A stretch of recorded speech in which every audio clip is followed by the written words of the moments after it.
Mr. Patel, early in this hearing, Senator Durbin asked you about the January 6th choir of inmates whose song you promoted, and here's what you said. I did not have anything to do with the recording. I did not have anything to do with the recording. Do you stand by that testimony, Mr. Patel? Senator, what I said was I didn't do the recording. You said you didn't have anything to do with the recording, which is interesting because here's what you told Steve Bannon on his podcast. So what we thought would be cool is if we captured that audio and then, of course, had the greatest president, President Donald J. Trump, recite the Pledge of Allegiance, then we went to a studio and recorded it, mastered it, digitized it, and put it out as a song now releasing exclusively on the War Room. We. If you had nothing to do with it, Mr. Patel, why did you tell Steve Bannon and all his listeners that you did?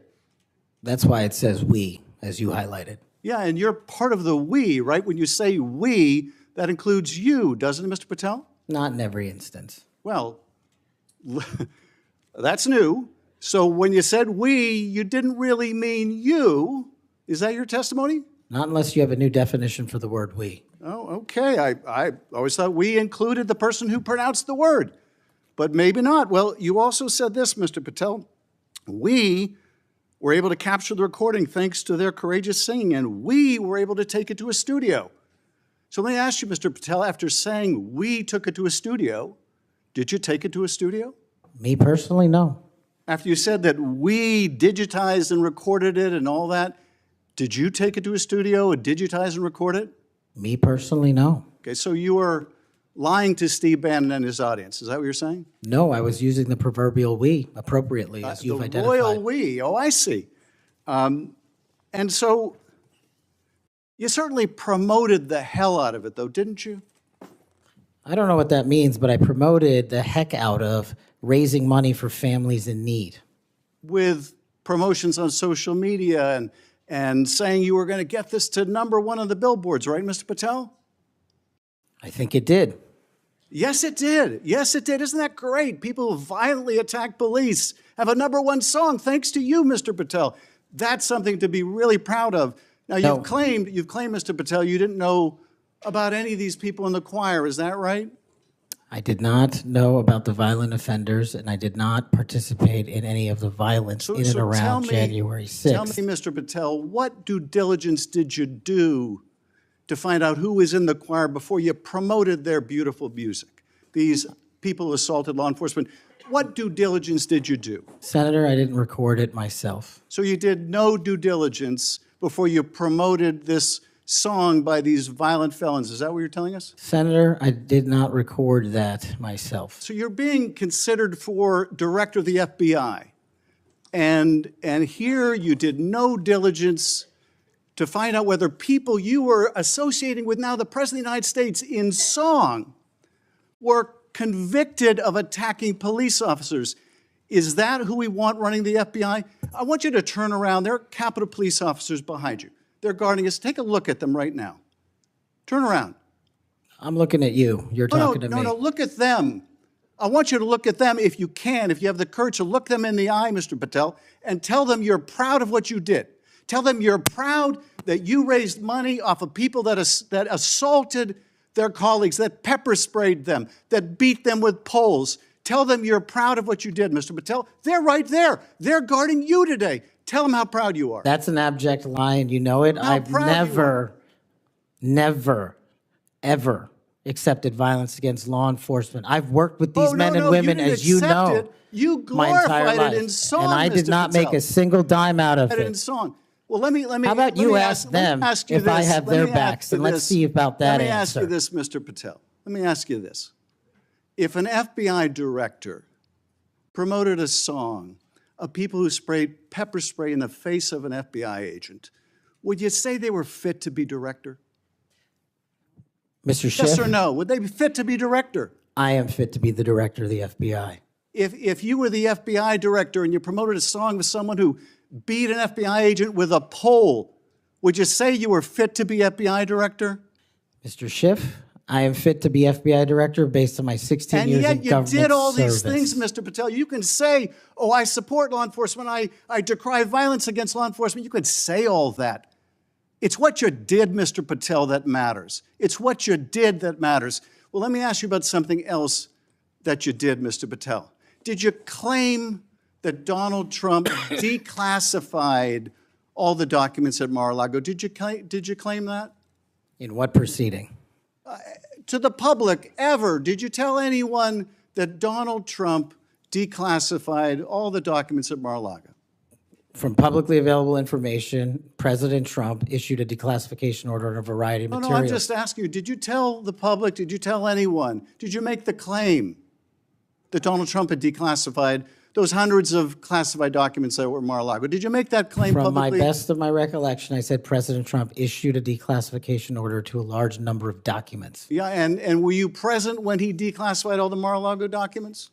Senator, I'm not saying he declassified all the Mar-a-Lago documents. I said President Trump declassified a large number of documents, and I would hope this committee and the rest of Congress would want to get those documents to the American people. Mr. Patel, before a president or anyone declassified documents, wouldn't you want to know whether making the public would cause sources to be killed? Wouldn't you want to know that before you just declare they're all declassified? Wouldn't that be the responsible thing for a president to do?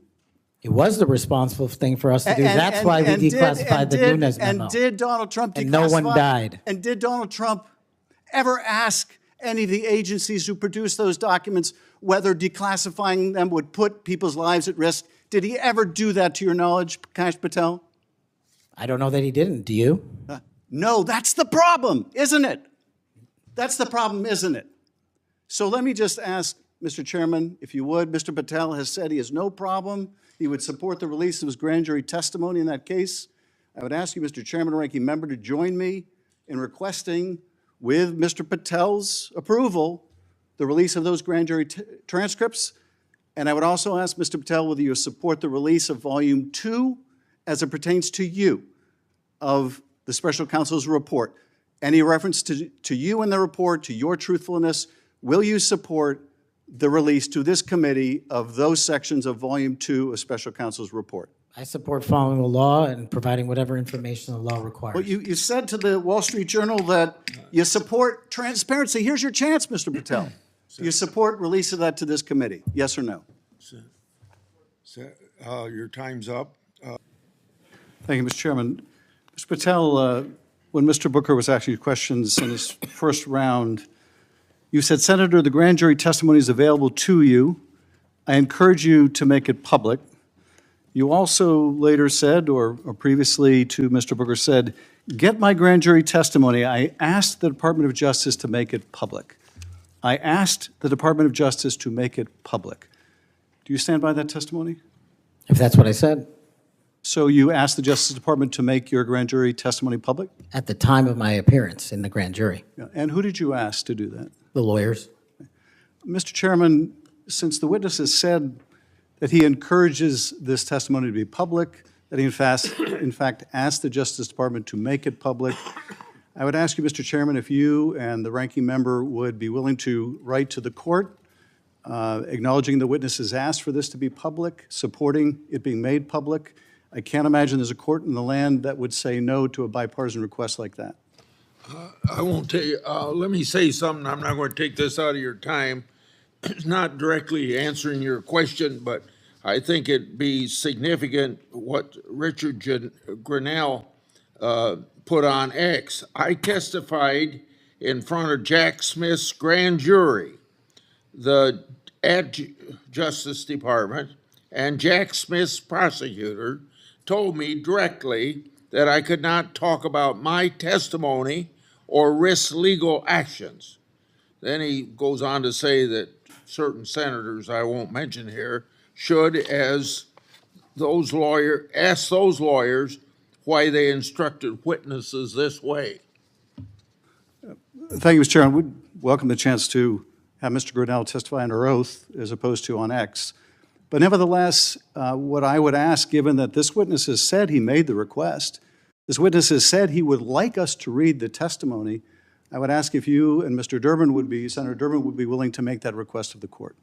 I wouldn't answer your question without get all the background I need considering the conversation between you two, I couldn't make that judgment now. Yeah, I appreciate your consideration, Mr. Chairman. And the reason why I think it's so important is let's remind ourselves what those documents were in Mar-a-Lago. According to the indictment, the classified documents Trump stored in his boxes included information regarding defense and weapons capabilities of both the United States and foreign countries, United States nuclear programs, potential vulnerabilities of the United States and its allies to military attack, and plans for possible retaliation in response to a foreign attack. So testimony that goes to the care or lack of care, the truthfulness or lack of truthfulness of Mr. Patel would be directly relevant to whether he should be confirmed as FBI director, and those records are there for the asking. No court's going to turn us down.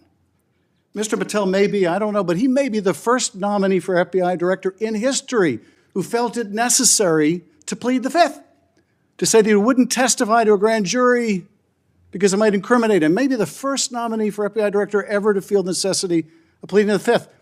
Shouldn't we ask for that testimony when the witness himself says he would encourage it?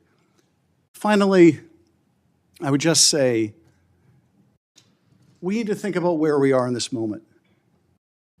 We have a new president. He's fired prosecutors who investigated him. He's investigating other prosecutors, or his Department of Justice is. He's fired inspector generals who might hold him accountable. And this is just the start. And as FBI director nominee, he's chosen someone whose primary qualification, in my view, is his willingness to say yes when everyone else would say no to whatever the president wanted, to say whatever he wanted, to do whatever he wanted. That's why he is sitting here. I mean, look at the people who held that job before Mr. Patel, the stature of the people that held that job, the qualifications of the people that held that job. And how can any of us think that his background, his qualifications hold a candle to the people who went before him? How did we get here where we are defending a nominee like this, who makes songs with convicts who attack law enforcement? How did we get here? And where are we going? History is littered with democracies that lost their freedoms and didn't notice it while it was happening. Your time's Let's up. not be one of them. Your time's up.